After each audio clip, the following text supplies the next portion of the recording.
the easiest aspect of taking over for season 2? Oh, the easiest aspect. Well, you know, I've been here since season 1, so the characters and the story. I mean, they're in my blood. That part, I would say, I don't know if it's the easiest, but it's definitely my most comfortable because I could come up with stories for Arrow till the end of time. We hope that. Yes. So what made Batwoman the perfect character to bring into the Arrowverse as for this crossover? I don't know much about the crossover. I think that she is the cool, like, I'm so excited for it, but I'm not sure.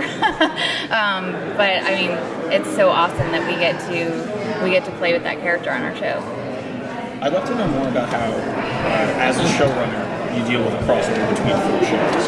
Yeah, well, it actually changes every year. Like, I know for our 100th episode, which was season 5, is that right? Yeah, season 5 for the crossover where we had the fun aliens.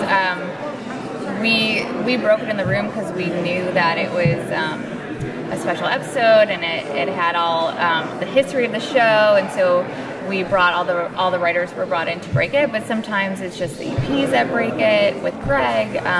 So I don't know. I'm not sure what's in store this year. What can fans expect to see with Oliver and Felicity's relationship and the family dynamic this season? So they're gonna struggle, mostly because Felicity's husband is in prison. So I really want to play with the reality of that. You know, what is it like for your husband to be now, his identity is outed, her safety is in question, you know, everyone knows who she is and her son.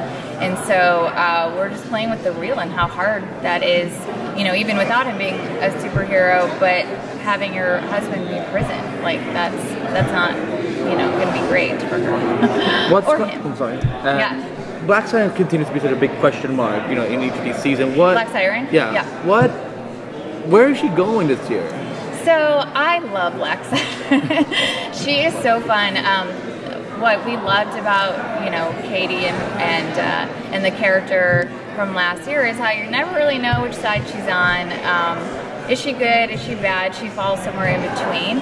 And so this year she's got you know, with Lance's death, which was really sad. I'm still not over it. She has a lot, you know, she's pissed. She's pissed at Diaz, and so she has a grudge. And so we're going to see her dealing with that. In a kind of anti-hero role, would you say?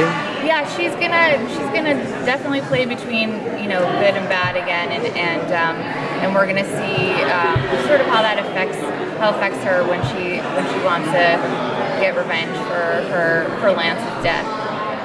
Can you speak to what Star City is like without Oliver keeping it So Star City is not doing well.